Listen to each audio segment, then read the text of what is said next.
NGO와 국제협력을 수강하는 수험대 학생 여러분, 이번 주 강의는 제 14주차 강의가 되겠습니다. 오늘로써 이제 한 학기의 NGO와 국제협력에 대한 모든 강의는 마무리가 될 텐데요. 지난 한 학기 동안 여러분들 다소 생소하게 느꼈던 이 NGO와 국제협력에 관해서 많은 부분을 배우고 이해하셨으리라 생각이 듭니다. 자, 오늘 주제는 NGO와 세계화 그리고 NGO의 미래, 더 나아가서는 국제 개발 NGO의 미래에 대해서 알아보도록 하고요. 그 다음에 오늘이 마지막 온라인 수업이기 때문에 그동안 우리가 배웠던 내용을 간략하게 한번 되돌아보고, 그리고 많은 이제 학생들이 NGO 또는 국제 NGO에 관심을 갖기 시작했을 텐데, 여러분들이 이 국제 개발 협력 쪽으로 경험을 쌓기 위해서 어떠한 방법을 통해서 알아봐야 될 것인가에 대한 팁을 마지막에 드리도록 하겠습니다.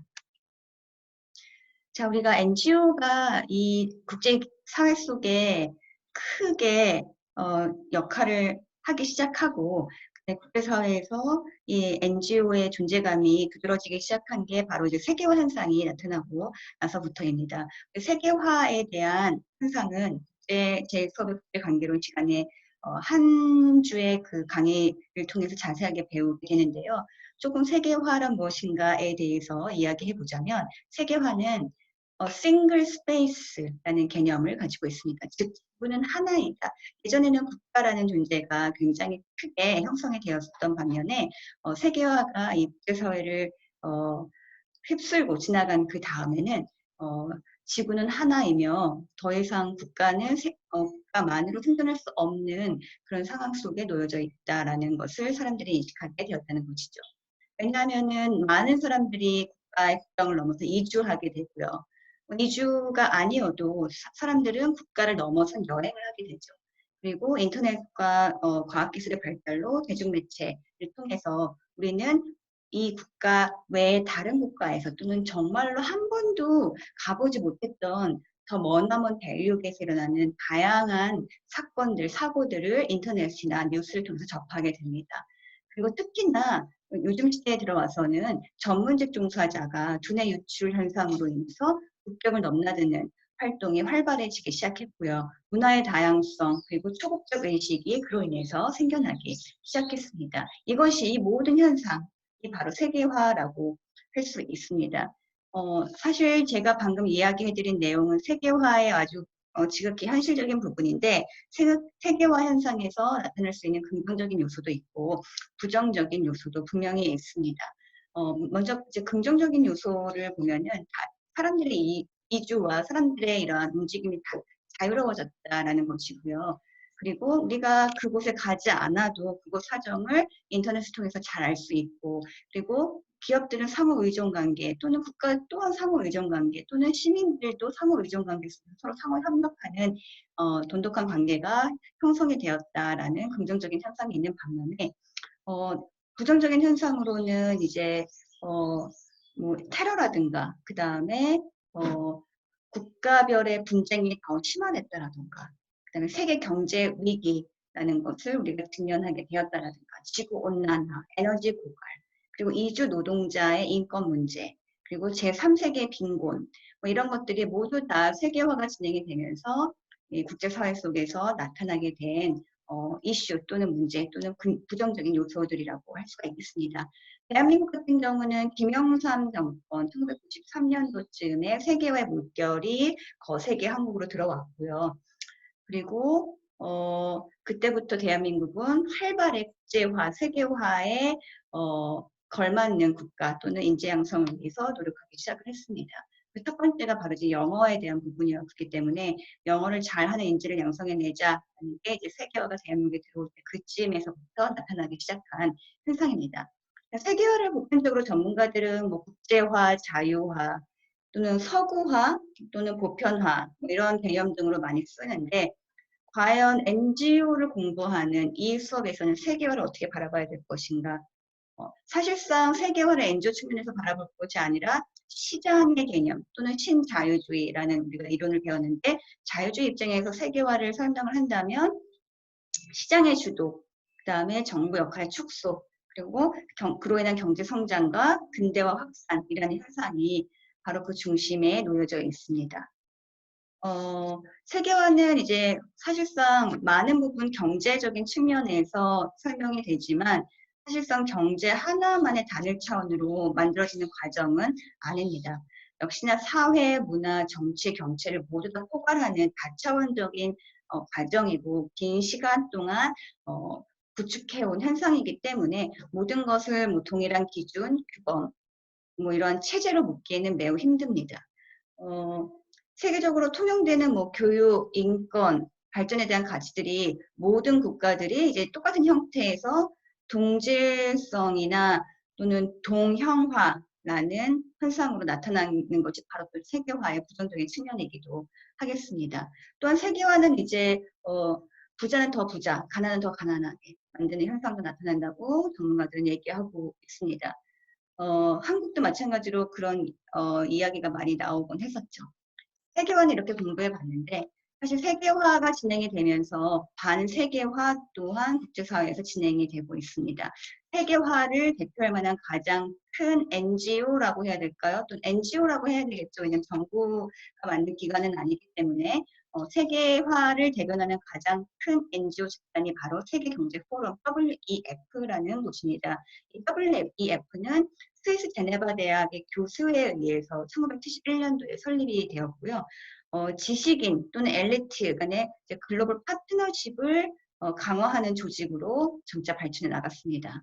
그래서 친기업적 원칙과 규범, 정계, 엘리트 사이의 유대관계, 국제 경제정책 결정 과정 이런 것에 강한 입김을 행사하는 아주 영향력 있는 NGO, 그중에서도 싱크탱크의 역할을 지금도 꾸준히 하고 있습니다. 세계경제포럼은요. 매년 다보스 포럼, 다보스라는 스위스의 휴양도시에서 1월 말에 개최가 되는데 세계경제포럼의 가장 대표적으로 활동하는 것이 바로 이 다보스 포럼이고요. 매해 1월 말에 스위스의 다보스에서 개최가 됩니다. 사실상 이때 참석하는 대부분의 참석자들이 주로 국가 정상이라든지 대통령 총리급, 그 다음에 기업 지도자라든지 시민사회 대표는 많이 차지하진 않는데 뭐 약 20% 정도 됩니다. 대부분의 80% 이상의 참석자가 아주 이 전 세계에서 중요한 결정권을 가지고 있는 엘리트라든지 국가 정상, 기업 지도자라고 할 수가 있겠습니다. 그래서 이제 이게 폐쇄적이다, 배타적인 엘리트 집단이다라는 비판이 매우 거세게, 특히나 반세계화 운동을 하는 사람으로부터 거세게 나오고 있는데요. 일단은 참가 비용이 매우 비쌉니다. 기업 연 회비는 약 하나로 4천만 원이 넘고요. 그 다음에 다보스 포럼 그 참가 비용만으로도 약 2천만 원을 육박하기 때문에 사실상 이 참가 비용으로 이 배리어를 설정해 놨다라는 큰 비판도 일어나고 있습니다. 사실상 여기서 시민사회 대표는 약 20% 정도가 참여한다고 했는데 2002년부터는 뭐 옥스팜이라든가 그린피스 환경단체이죠. 그다음에 뭐 지구온난화 문제를 해결하고자 하는 다양한 시민단체는 참가 거부를 하고 있습니다. 그리고 반세계화 단체도 대표할 만한 반세계화를 대표할 만한 단체가 있는데 바로 세계사회 포럼입니다. 이 세계사회 포럼은 NGO에 의해서 결성이 됐는데 NGO 아탁이라는 단체에 의해서 결성이 되었고요. 대체적으로 남아메리카, 특히나 브라질에서의 어떤 모임의 강세를 2001년부터 보이기 시작했습니다. 주로 이제 개방적이고 포괄적인 NGO의 풀뿌리 활동가들이 주로 활동을 하고요. 시민사회가 축이 되어서 세계화에 반대하는 모임 등을 하고 있습니다. 자, 이렇게 세계화는 반세계화라는 현상까지 만들어낼 만큼 이 국제사회를 굉장히 크게 우리 영향력을 행사하고 있는데요. NG와 세계화에 대해서 조금 살펴보면은 경제학자 스티글리츠라는 분은 교역과 통신 비용의 엄청난 절감, 그리고 재화, 용역, 자본, 지식, 그리고 정도는 덜하지만 사람들 간의 국경 간의 이동 장애가 되었던 장벽이 제거됨에 따라 이게 바로 이제 세계화에 대한 현상이죠. 전 세계 주민들과 국가들의 긴밀한 통합이 이루어졌 있다라고 세계화를 설명하고 있습니다. NGO는 이 세계화의 결과물이라고 또 주장하고 있고요. 그리고 자유주의적 세계화의 결과물로 가장 크게 두드러지게 나타난 이 단체 또는 이해관계자가 바로 NGO다라는 이야기가 있다라는 것입니다. 그럼 시민사회는 세계화의 진행에 따라서 글로벌 시민사회로 변화했고요. 시민사회는 국가적인 차원 또는 지역적인 차원을 이야기할 수 있다면 글로벌 시민사회는 조금 더 국제적인 차원, 그리고 세계화로 인해서 조금 더 국가가 오픈이 되고 이동이 심해지고 국가 간의 상호 협력이 점차 증가되면서 시민사회 역할도 글로벌 시민사회로 점차 변화되었다라는 것입니다. 시민사회에 대한 사상이 새로운 범국가적 의미를 갖기 시작함을 이제 글로벌 시민사회라는 것을 의미하고 있고요. NGO와 시민 사회운동을 포함해서 생각이 비슷한 조직들이 빈곤, 평화, 인권 이것은 바로 유엔이 추구하는 미션이기도 한데요. 우리가 수업 초기에 배웠던 유엔 또는 국제기구가 추구하는 다양한 이 전 세계의 이런 미션이 NGO가 가지고 있는 미션과도 흡사하다라고 배웠습니다. 역시나 글로벌 시민사회도요. 글로벌 국제사회가 추구하는 이런 환경, 평화, 인권 문제와 연계가 돼서 경계를 넘어서 점점 더 새로운 연계를 만들어 나가고 있습니다. 특히나 글로벌 시민사회가 잘 구축이 될 수 있는 커다란 이유 중에 하나는 바로 이제 인터넷의 발달이라는 것이죠. 가상 공간, 사이버 공간에서 시민사회가 글로벌하게 만들어지기 때문에 더더욱 이러한 생각을 같이 하는 생각이 비슷한 조직들이 활동을 할 수 있는 공간이 사이버상에 크게 확장되고 그로 인해서 더더욱 글로벌 시민사회가 발달하게 되었다라는 것입니다. 따라서 국제 NGO는 바로 이런 글로벌 시민사회를 가장 대변할 수 있을 만한 조직이기 때문에 국제 NGO의 등장과 역할은 역시나 국제사회에서 재조명을 받고 있고 국제 NGO가 행하는 이런 역할과 수행 활동들은 큰 주목을 받고 있는 것이 사실입니다. 예를 들어서 니카라과라는 국가가 남미에 위치하고 있는 국가인데요. 이런 국가에서 다양한 풀뿌리 조직이 당연히 만들어질 수밖에 없죠. 이제 시민사회들은 다양한 국가의 지역에서 그들의 활동을 이제 풀뿌리 조직이라는 것을 통해서 활동을 하기 때문에 니카라과라는 국가에서 풀뿌리 조직으로 활동하라는 이런 작은 단체들이 국제 NGO와 연대 또는 연계해서 활동을 함으로써 니카라과 국내에서의 활동으로 한정되는 것이 아니고 글로벌화된 활동을 점차 진행해 나간다는 것, 이것이 어떻게 보면 시민사회에서 글로벌 시민사회로의 변화하는 과정을 나타낼 수 있는 좋은 예라고 할 수가 있겠습니다. 자, 그렇다면 세계화가 진행이 되는 시점에서 국제 NGO, 즉 글로벌 시민사회를 대표할 만한 국제 NGO는 어떠한 역할을 가지고 있을까요? 자, 우리가 국제적으로 가장 대표적으로 우리가 꼽는 NGO를 보통 우리가 환경에서는 그린피스, 인권에서는 암네스티, 개발 쪽에서는 옥스팜을 듭니다. 우리가 그린피스, 암네스티, 옥스팜 같은 NGO는 지금 이제 한 학기를 지나가는 이 시점에서 정말 많이 들어본 NGO고요. 국제 NGO며 세계화라는 이 현상을 통해서 다양한 활동을 펼치고 있는 국제 NGO입니다. 이 국제 NGO들은 이제 시민사회 여러 부분들과 광범위한 연합을 구축함으로써 범국가적 반패권 네트워크 형성에 기여하고 있습니다. 더더욱이 그린피스, 암네스티, 옥스팜 같은 정말로 국제적인 큰 규모를 가지고 있는 NGO들은요.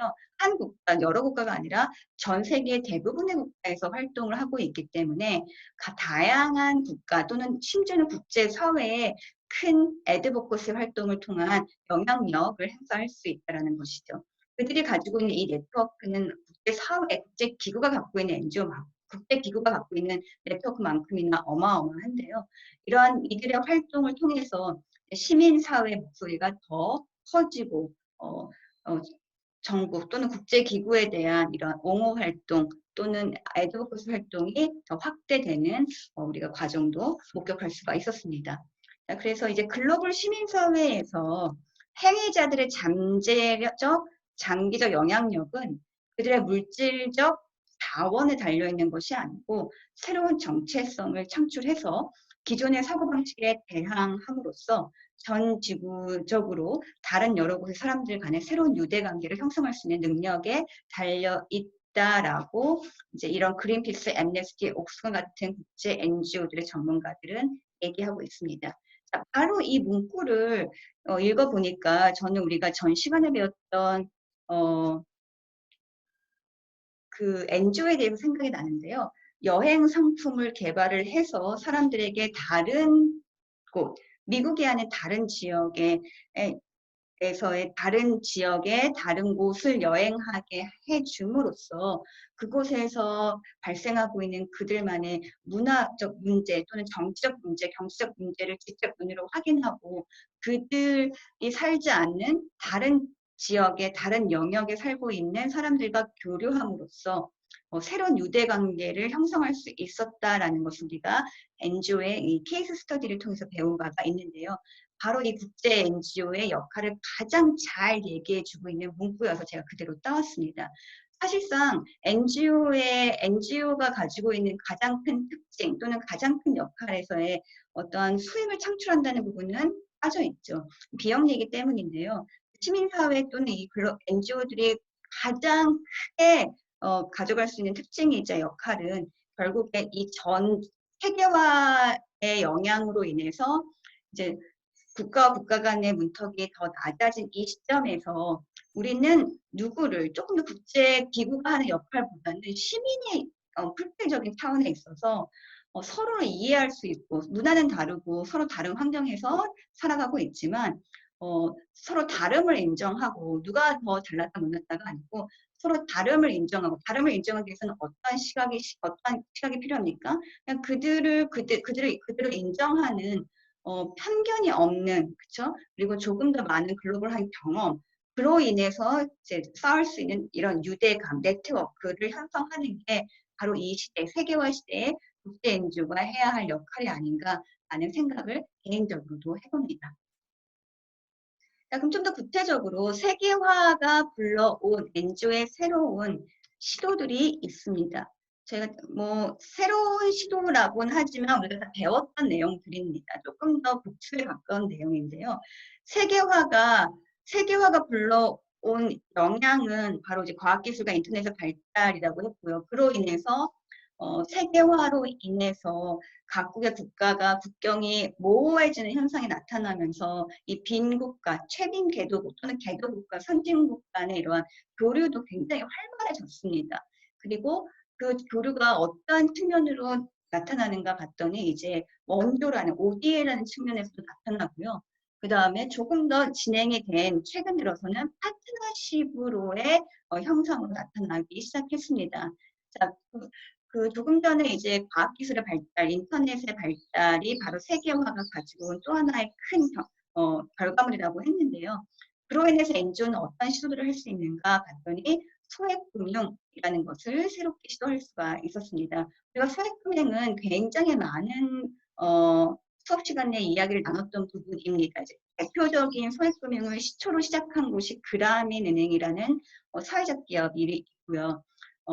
이 제199쪽, 여러분들 교과서의 199쪽에서는 이 세계화가 불러온 새로운 NGO의 새로운 시도에서 소액금융에 대한 부분을 설명하는데 이 그라민을 NGO라고 보고 있습니다. 사실 NGO, 그라민은 영리 기업은 아니에요. 그렇죠? 그리고 무하마드 야누스라는 사람에 의해서 만들어졌고 초창기는 NGO의 개념이 좀 더 컸습니다. 지금은 사회적 기업으로서 활동을 하고 있지만 NGO적인 측면으로 그라민 은행을 바라봤을 때 그라민은 NGO라고 할 수가 있다는 것이죠. 그래서 그라민과 다농이라는 회사는 기업입니다. 유럽에 이제 본부를 두고 있는 기업인데 본사를 두고 있는 주로 이제 요거트 제품이라든지 이런 우유 제품 이런 것들 많이 생산해내는 기업입니다. 그래서 그라민과 다농의 합작 투자 그래서 다농의 이제 사회적 기업으로의 또는 그다음에는 NGO로의 투자를 통해서 사회에 환원할 수 있는 그다음에 아동 건강을 증진시키고 새로운 일거리를 창출할 수 있는 뭐 이러한 것을 이제 예를 들고 있는데 좀 더 소액금융에 대한 부분은 우리가 이제 과학기술의 발달로 조금 연결을 시킬 수가 있겠습니다. 그 소액금융이라는 것은 이제 아주 작은 금액을 각각의 시민들, 농민들 또는 주민들에게 빌려줌으로써 그들에게는 종잣돈이 되어서 그들의 뭔가 작은 사업을 시작한다든가 아니면 정말 빈곤에 놓여져 있는 주민들에게는 그들이 정말 먹거리를 살 수 있는 그런 돈으로 쓰일 수 있게 해주는 아주 작은 금액의 대출이라고 보면 되겠습니다. 주로 이제 아프리카에서 소액금융, 인도에서 소액금융이다 그러면은 약 100불에서 500불까지 금액을 많이 이제 소액금융으로 이제 이야기를 하는데요. 소액금융이 어떻게 세계화가 물론 NGO의 새로운 시도냐면은 예전에는 소액금융을 이제 직접 은행에 가가지고 담보 없이 이제 대출을 받는 형태. 근데 이제 많은 사람들은 은행이라는 곳조차도 가보지 못한 빈곤한 사람들이 많았죠. 근데 사실 그런 빈곤한 지역에 세계화의 현상으로 최근에는 너무나도 많은 빈곤 국가에 그런 빈곤한 사람들이 전화기는 하나씩 다 가지고 있습니다.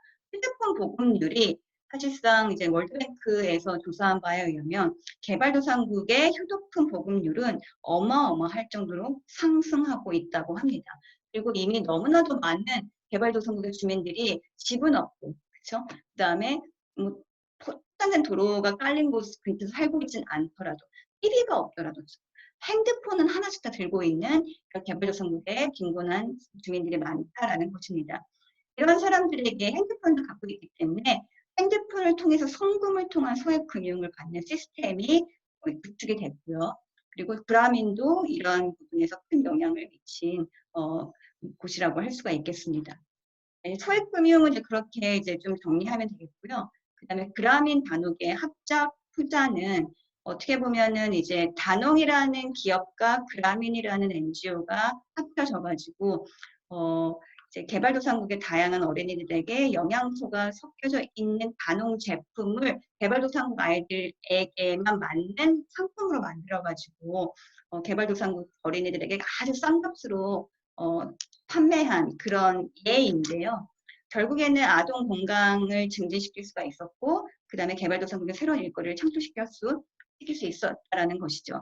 또 비판도 있는데 무하마드 유니스가 이러한 좋은 일을 계속 진행함으로써 다소 그라민은행으로 인해서 다소 낮아진 이런 명성이라든지 이런 것들을 획득할 수 있는 계기가 되었다라는 비판도 있지만 그라민이라는 소액금융을 대표하는 이 사회적 기업 또는 NGO적인 측면에서 이 그라민이 세계화를 통해서 다양한 활동들을 함으로써 NGO의 어떤 활동 영역을 좀 더 넓혀 나갈 수 있었다라는 평은 갖고 있습니다.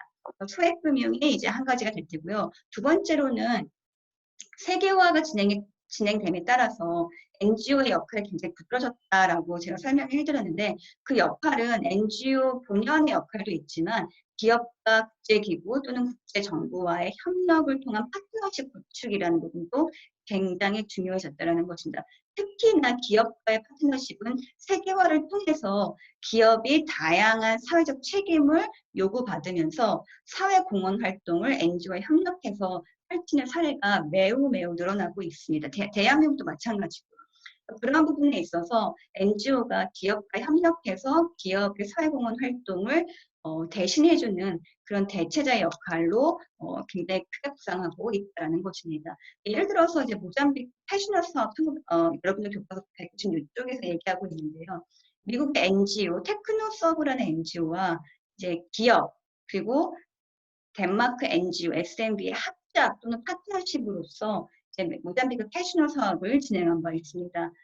즉 정부, NGO, 공동체, 민간 영역 간의 생산적 파트너십 사례가 바로 이 모잠비크 캐시너 사업이 될 텐데요. 시간이 지남에 따라서 이러한 파트너십 형태의 활동은 더더욱 늘어나고 있습니다. 제가 지난 시간 지난 한 학기 동안 얘기를 여러 번 했을 텐데 결국에는 각각의 이해관계자들이 그들이 가장 잘할 수 있는 부분을 맡아서 역할 수행을 해준다면은 가장 큰 파트너십으로서의 효과성이 나타날 수 있다는 것입니다. 그런 면에 있어서 NGO는 정말로 전문성이 구비된 활동가들의 조직이기 때문에 이런 활동 측면에서 그 지역의 가장 전문성을 확보하고 있는 그런 사람들이기 때문에 어떻게 보면 이 파트너십에 있어서 NGO의 역할은 매우 중요하다. 특히나 세계화가 불러일으킨 다양한 기업들의 초국적 기업들의 어떤 사회 공헌에 대한 책임을 이 전 세계가 주목하고 있는 이 상황에서의 기업과 NGO의 파트너는 매우 중요하다라고 볼 수가 있겠습니다. 자, 이 전 슬라이드에서 조금 더 구체적으로 설명을 해드렸는데 NGO가 하는 새로운 시도가 이제 바로 이 모바일 폰을 사용하는 것입니다. 그라민은행의 이제 농촌 주민들의 삶을 개선해 나갈 수 있는 수단으로 휴대폰을 이용한 기술을 보급해주는 뭐 이러한 활동들을 NGO가 굉장히 많이 시도하고 있고, 아까도 말씀드린 소액금융도 이 휴대폰을 통해서 지급해주는, 송금을 해주는, 그러면 다양한 가난한 국가들의 국민들이 은행에 갈 필요가 없고 핸드폰만 있고 인터넷만 잘 터진다면, 3G가 다 보급이 되어 있다면, 또는 LTE가 보급이 되어 있다면 휴대폰을 통해서 돈을 송금받고, 즉 이제 뭐 그게 소액 금액이 될 수도 있고요, 국가의 원조가 될 수도 있고요. 그래서 이러한 돈을 휴대폰을 통해서 송금을 받고, 또는 그 휴대폰을 통해서 주변의 농민들과의 교류를 통한 농작물 관련 이런 재배법이라든지 농작물 경작 방법 등을 서로 공유한다라든가, 기술을 서로 공유한다라든가, 뭐 이런 것들을 대부분을 다 휴대폰으로 활용할 수 있는 그러한 사용법 또는 이제 활용법을 만들어낸다는 것이죠. 그래서 이제 간단한 예로 205쪽에 케냐에서의 휴대폰과 현금 이체라는 이제 예를 살펴보자면요. 케냐의 휴대전화 운영사 사파리콤과 아일랜드의 NGO 컨선, 이 월드와이드가 합작해서 현금 이체 서비스를 구축해 주는 겁니다. 싱카드를 배포하고요. 다양한 이제 현금 이체 서비스를 통해서 이게 원조로 들어갈 수 있는 것이고, 그다음에 그 밖에도 도로 오염이라든가 HIV 감염 등 여러 문제점들을 전화기를 통한 교육이라든지 문자 발송이라든지 보건에 대한 문자 발송, 이런 것들을 통해서 여러 문제점들을 휴대폰을 통해서 해결할 수 있는 그런 사례들이 여러 차례 있었다라는 것입니다. NGO가 어떤 미래를 가지고 있을까요? 앞으로 개발 NGO들은 어떤 방향으로 미래를 설계하고 나아가야 될까요? 자, 우리가 원적의 뉴페이스를 우리가 이제 주로 중국과 아랍 국가들 또는 산유국들라고 꼽습니다. 그동안 기존의 그 정통적으로 원조를 진행했던 박도해양 국가들 또는 선진 공유국들과는 다른 새롭게 떠오르는 원조의 중국, 새롭게 떠오르는 원조의 이제 새로운 국가들이 바로 중국과 아랍 국가들인데요. 주로 이제 최근에 한 20년 동안 큰 경제 발전을 이뤘던 중국과 아랍 국가들이, 그들이 이제 개발도상국이었던 위치에서 조금 더 선진국의 위치로 올라감에 따라서 원조를 실행하는 국가로서 큰 영향력을 큰 영향력을 행사하게 되었다는 것이죠. 그래서 중국에 대한 우리가 좀 이해가 있어야 될 텐데, 중국은 이제 많은 아프리카 국가들에게 투자를 하고 원조를 하는 국가로 지금 이제 국제개발 협력 쪽에서는 알려져 있습니다. 하지만 이제 중국이 원조를 함에 따라서 이제 중국과 아프리카 국가 간의 관계가 형성됨에 따라서 분명히 NGO의 역할이 필요하다라는 것입니다. 거기에는 인권 문제도 발생을 하고 환경 문제도 발생을 하고 개발 그 자체의 문제도 발생을 하기 때문에 중국이 아프리카에 투자하고 원조함에 따라서 다양하게 발생할 수 있는 다양한 문제점들을 NGO들이 어떤 좋은 역할을 해줘야 된다. 그리고 그것이 바로 NGO가 행해야 될 바로 이 앞으로 짧은 미래의 NGO가 꼭 해줘야 할 큰 역할이라고 전문가들은 바라보고 있습니다. 그래서 어떻게 보면 중국의 NGO, 사실 중국에 많은 NGO가 활동을 하고 있는 건 아닌데 중국에서의 NGO의 발전 그리고 역할이 매우 중요해졌고요. 그 다음에 산유 국가들의 이제 원조 접근의 부분에 대해서도 NGO의 역할이 크다라는 것입니다. 주로 이제 한 국가, 이제 아프리카라는 개발도상국에 이제 원조가 진행이 될 때요. NGO와 또는 공여국들, 그 다음에 원조 기관들이 함께 협력해서 원조가 다 이루어진다라고 이야기합니다. 왜냐하면 NGO가 이제 할 수 있는 부분, 그다음에 국제기구 또는 공여기구가 할 수 있는 부분, 공여국이 할 수 있는 부분이 다 다르고 그들이 잘할 수 있는 부분을 같이 함께 함으로써 아프리카 개발이 더 활발하게 이루어질 수 있기 때문에 앞으로의 이런 공여국들 중심의 중국 또는 산유국들이 다양한 원조를 진행함에 따라서 NGO, 그들 국가 또는 그들이 활동하는 그 지역에서 활동하는 NGO의 역할 또한 매우 중요해졌다라고 할 수가 있겠습니다. 자, NGO의 미래를 조금 더 현재 어떠한 국제사회가 어떠한 상황에 직면해 있나라는 부분으로 우리가 바라봤을 때 사실상 이 지구촌은요, 지금 글로벌 식량 위기와 에너지 고갈 위기에 아직까지는 아니라고는 하지만 앞으로 미래에 직면할 수 있다라는 전문가들의 이야기들이 있습니다. 따라서 새로운 개발 과제가 초래될 가능성이 있고요. 에너지 생산, 바이오 기술, 기후변화의 과학과 연관돼서 조금 더 전문적 지식을 개발해야 할 필요가 있습니다. 따라서 이러한 부분에 NGO의 싱크탱크가 조금 더 만들어지고 개발되어야 된다는 것이죠. 그리고 NGO와 지식 생산자들 간에, 여기서 말하는 지식 생산자들은 이제 조금 더 싱크탱크성에서 이제 연구를 하는 사람들이라고 보면 될 텐데, 긴밀한 관계, 왜냐하면 NGO는 현장 중심형 조직이고 지식 생산자들은 지식을 통해서 조금 더 많은 이러한 모델을 성립하고 그것이 현장에 어떻게 정립될 수 있는가를 연구하는 집단이기 때문에 이런 NGO와 지식 생산자들 간의 긴밀한 협력, 역친한 파트너십이 더욱더 강화돼야 될 필요는 있습니다. 두 번째는 이제 NGO의 맥도날드화를 우려하는 목소리가 있습니다. 여기서 말하는 맥도날드화는요, 모든 NGO가 가지고 있는 가장 큰 특징은 그 NGO만의 그 지역별 NGO, 우리가 지역별 뭐 아프리카에서 어떻게 NGO가 발전했는지, 남아시아에서 어떻게 NGO가 발전했는지 각각의 NGO의 역사를 공부할 때 NGO가 가지고 있는 특성이 굉장히 그 지역의 문화와 역사와 연계되어 있다고 배우지 않았습니까?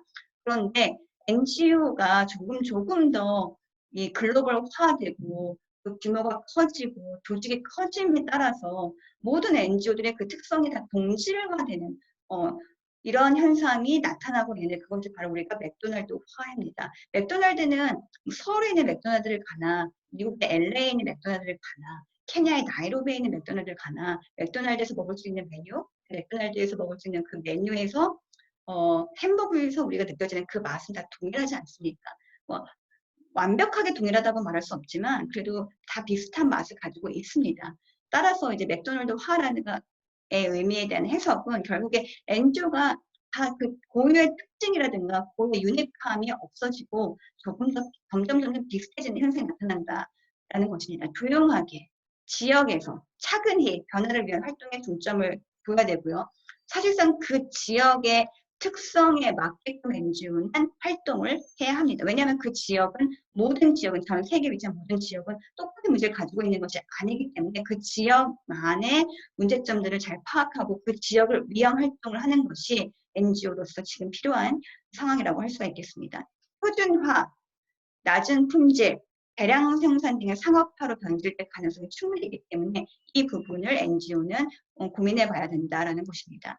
더더욱 NGO가 작은 조직에서 점점 더 커지는 조직으로 변화하고 있기 때문에 거대한 조직의 NGO의 상업화로 인한 소규모 NGO만이 이어질 수 있다는 것도 우리가 생각해 봐야 되는 것입니다. 자, 이렇게 NGO가 가지고 있는 과제 또는 NGO가 앞으로의 미래에서 어떤 역할을 하게 될 것인가에 대한 부분을 살펴봤는데요. 지금부터는 이제 저희가 최근에 겪고 있는 이 코로나19 사태와 NGO의 어떠한 연결성을 가지고 있는가, 그리고 이 코로나19에 대한 국제 NGO는 어떠한 반응을 보이고 있는가를 좀 살펴보도록 하겠습니다. 자, 먼저 이거 모든 출처는 이제 PCOC라는 대한민국의 NGO 민간 협의체의 홈페이지에서 가져왔고요. 미국의 NGO 협의체 인터액션이라는 곳이 있습니다. 워싱턴 DC에 위치하고 있는 말 그대로 여러 NGO들의 연합체 모임입니다. 이 인터액션에서는 미국 국회에 성명서를 최근에 제출을 했는데, 물론 코비드-19에 대한 내용을 가지고요. 주로 이제 이러한 내용을 이 성명서에서는 담고 있었습니다. 코비드-19, 이제 USAID, 우리가 여러분들 이제 NGO 시간에는 좀 많이 다루진 않았지만 USAID는 미국의 대표적인 원조 기구입니다. 그래서 USAID 예방 및 치료 지원을 위한 경제 지원 기금을 활용한 추가 기금을 마련할 것, 그것은 건강 시스템, 인프라, 공공 교육, 경제적 영향 완화 및 안정화 등을 위한 것이다 라고 표명하고 있고요. 국제 재난 지원 및 이주 난민 지원을 위한 추가 기금을 마련할 것을 주장하고 있습니다. 또한 미국의 농무부 자금을 지원할 것, 직업 및 프로그램 안전 보장을 위해서 미 국무부의 유연한 운영 자금의 지원을 할 것, 그리고 USAID의 신속한 채용 권한을 가질 것, 그리고 USAID의 이런 코비드-19 국무부의 대응을 위한 자금 이체 기관을 지정할 것, 그리고 코비드-19의 R&D 백신 및 치료를 위한 촉진 환경을 조성할 것, 에볼라 대처 시와 유사한 권한이라고 합니다. 그리고 2020년 회계연도 6개월 연장을 권한을 표명할 것 등등의 이런 성명서를 이러한 내용을 바탕으로 국회에 NGO들의 연합체의 목소리를 냈다라는 것을 알아두면 되겠습니다. 인터랙션 아까 얘기했듯이 여러분들 인터랙션 홈페이지 한번 들어가 보셔도 좋을 것 같아요. 왜냐하면은 미국에서 활동하는 모든 국제 NGO들이 가입되어 있는, 모든 NGO는 아니겠지만 가입되어 있는 이 협의체라고 보시면 되겠고요. 한국에서도 이런 인터액션과 같은 기관이 있는데 바로 KCOC라는 곳입니다. KCOC의 역할은 굉장히 큰데요. 한국에서도 NGO 협의체이고요. 다양한 활동들을 하고 있습니다. 제가 조금 후에 이야기 드릴 겁니다. 일본은요, 시빌 소사이티 네트워크라는 곳에서 정부에 성명서를 제출했습니다. 이 부분, SDGs는 이제 UN에서 발표하고 있는 지속 가능한 개발 목표입니다. 일본 이 CSO는 정부에게 새로운 감염을 최소화하기 위해 물리적 거리를 연결하는 수단의 극화가 필요하다. 미래 세대까지 포함해 그 누구도 소외받지 않는 경제적, 사회적 포용 대책이 필요하다. 투명성 및 개방성을 보장한 민주주의 및 법적 절차에 부합하는 정책 수립 및 대응이 필요하다라는 성명을 표명하고 있습니다. 호주 ACFID에서도 이제 그들의 회원단체, 역시나 NGO 회원단체 및 활동전을 위한 대응 조치를 발표하고 있는데요. 인도주의 대응 활동 보고를 통한 관련 긴급 및 인도주의 대응 상황에 회원단체 전문 지식 및 코비드-19 기술을 활용할 수 있는 기회를 찾고 활동할 수 있는 방안을 공유하자라고 이야기하고 있고요.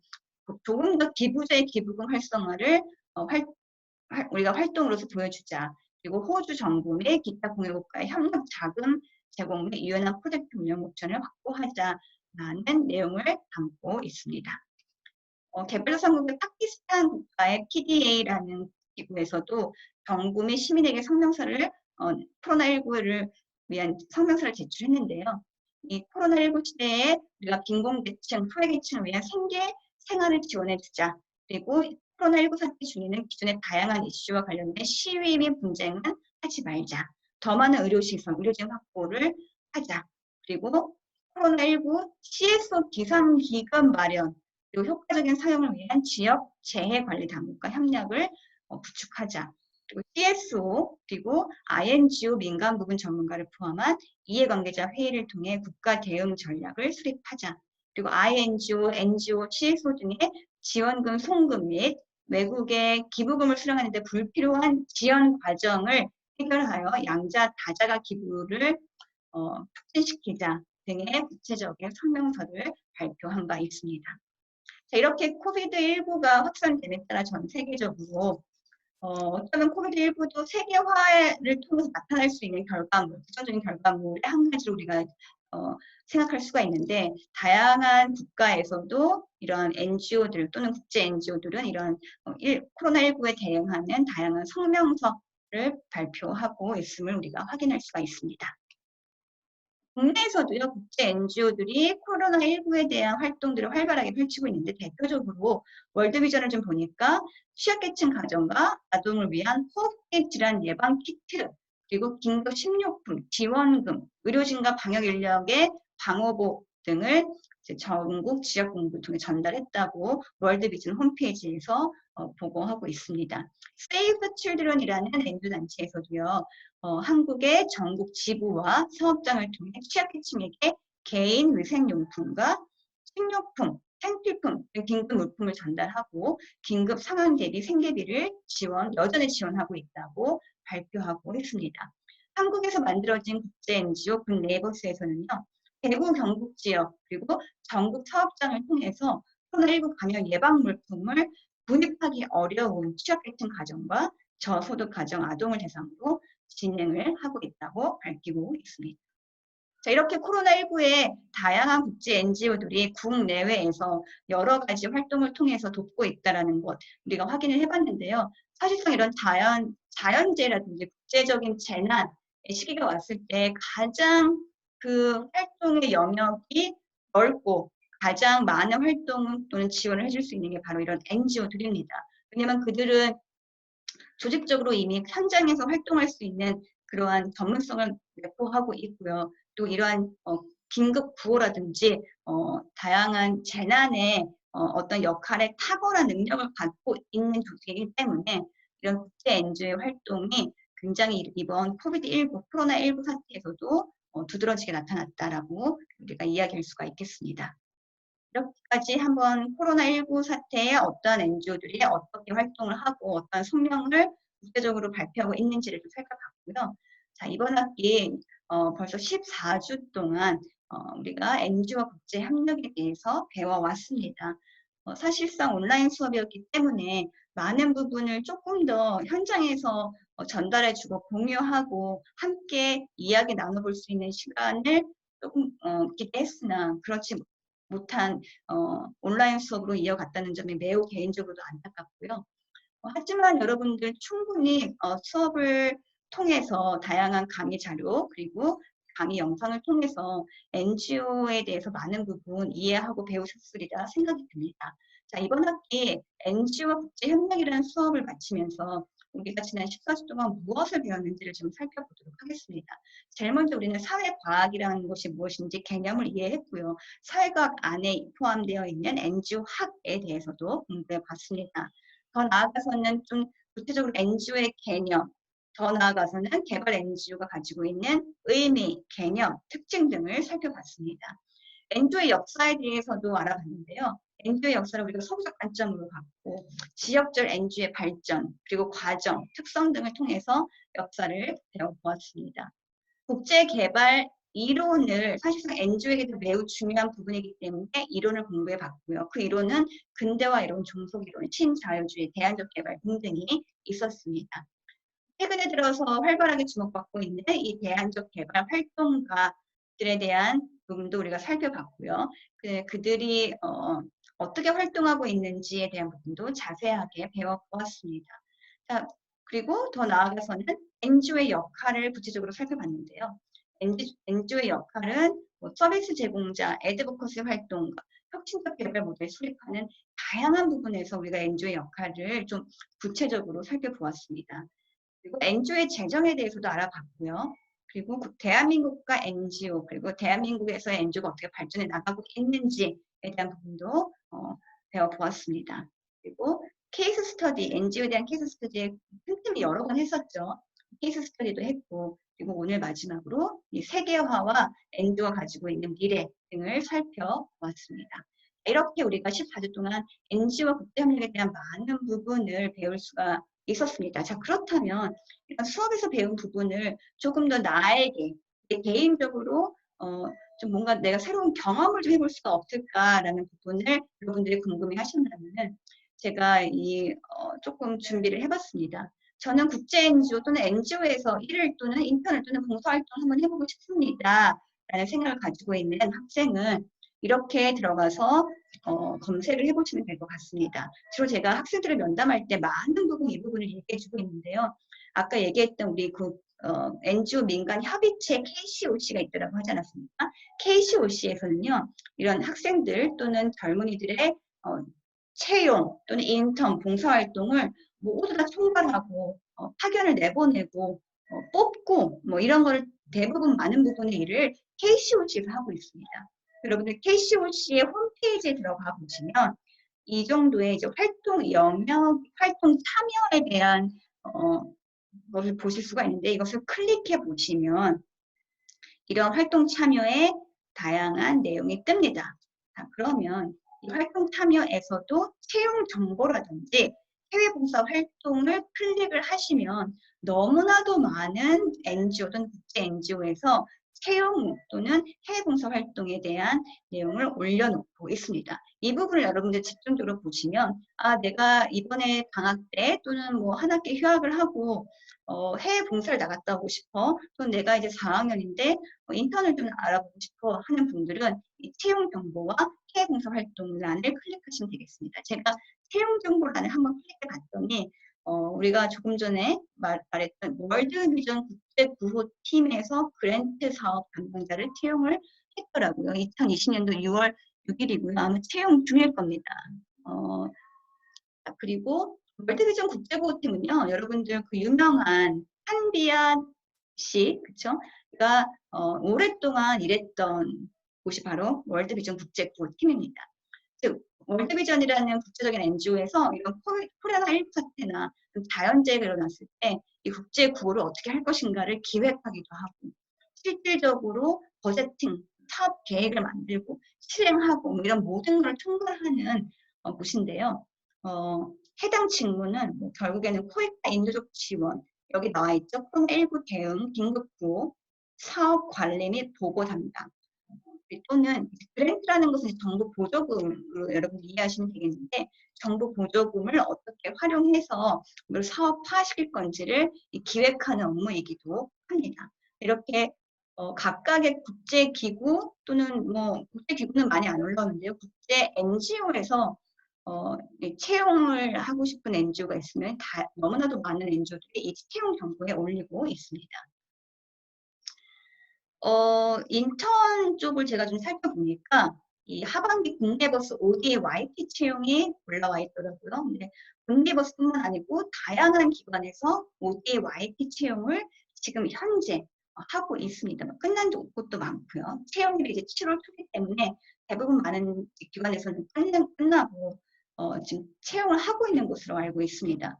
그러면 이제 여러분들이 궁금해하실 수 있는 ODA YP 프로그램이 뭡니까? 라는 궁금점을 이제 여러분들 이제 질문하실 수가 있을 텐데 ODA는 이제 공격개발 원조에서 행하는 원조의 형태이고요. YP라는 것은 Young Professionals의 약자입니다.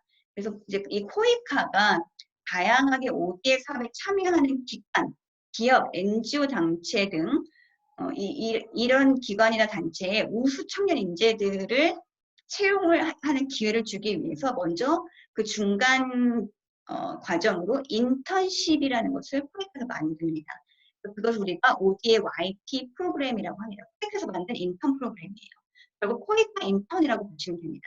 코이카가 인턴을 뽑기는 한정적이기 때문에 코이카랑 협력해서 활동하는, 즉 코이카와 협력하는 ODA 사업에 참여하는 다양한 기업, NGO, 뭐 단체, 재단, 학교 등등등 코이카와 협력해서 다양한 ODA 사업을 하는 그 사업 수행 기관의 각각의 인턴을 파견시키는 게 바로 ODA YP 프로그램입니다.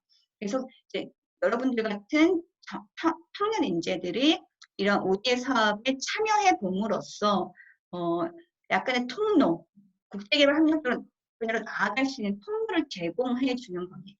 이를 통해서 사업 수행 기간은 인력을 확보하고 청년들은 이런 ODA 또는 국제개발 협력의 사업을 경험해보는, 장기적으로 ODA 전문 인력으로 성장 기반을 구축하고자 코이카가 만들어낸 인턴십 프로그램이라고 할 수가 있겠습니다. 따라서 국내버스도 ODA를 진행하는 하나의 협력기관 NGO이기 때문에 이제 ODA YP를 채용을 6월 7일까지 했고요. 채용일은 7월 1일이 되겠습니다. 채용 인원이 2명이고요. 근무 장소는 이제 국내버스 국제사업본부 영등포구에 있고요. 그리고 모집 분야가 보건, 농림수산, 그렇죠? 근데 이제 카메룬 사업의 보건 부분이고 키르기즈 분야 국가의 농림수산 부분에 대해서 국내버스와 코이카가 함께하는 사업에 여러분들 이제 지원하는 이 YP 인턴이 투입이 돼서 약 7개월 동안 일을 하게 되는 것입니다. 그래서 이 고용 형태는 계약직 인턴이고요. 많은 기관에서는 이 ODA YP 인턴을 뽑고 계약제로 인턴 생활을 약 7개월, 6개월 동안 한 다음에 뭐라 그럴까요? 이 기관에서 인력이 여전히 필요하다고 하면은 정규직으로 이제 변환시켜서 채용까지 연결되는 부분이 많이 있습니다. 여러분들 그래서 이제 내가 4학년인데 좀 인턴을 하고 싶어. 한 학기 휴학을 하고 그러면 이런 YP 프로그램에 지원해 보는 것이 어떻게 보면 좋은 전략일 수가 있겠습니다. 자, 그래서 코이카에서 ODA 인턴이라는 새로운 홈페이지가 있는데요. 여러분들 여기에서 YP 프로그램만 다루는 홈페이지입니다. 코이카에서 이제 따로 YP 프로그램을 다루는 홈페이지를 이제 개설을 해놨는데 ODA 인턴.코이카.co.kr로 들어가시면 YP에 대해서 조금 더 구체적이고 자세하게 알아보실 수가 있습니다. 자, 이렇게 해서 14주차 강의가 종료가 되었고요. 역시나 과제 문항을 읽고 과제에 대한 답을 게시판에 올리셔서 출석으로 인정받으시면 되겠습니다. 마감 시간 잘 지켜주시고요. 그다음에 기말고사 대면 시험이고 제가 여러 차례 공지한 바 있습니다. 여러분들 기말 시험 날짜와 시간 잘 지키셔서 강의실 잘 찾아오시고요. 글로벌 경상관 503호로 오셔서 시험을 잘 치르시길 바랍니다. 한 학기 동안 정말 고생 많이 하셨고요. 저는 여러분들을 대면으로 기말고사 때 만나도록 하겠습니다. 자, 이번 주 강의는 여기까지 하겠습니다. 수고 많으셨습니다.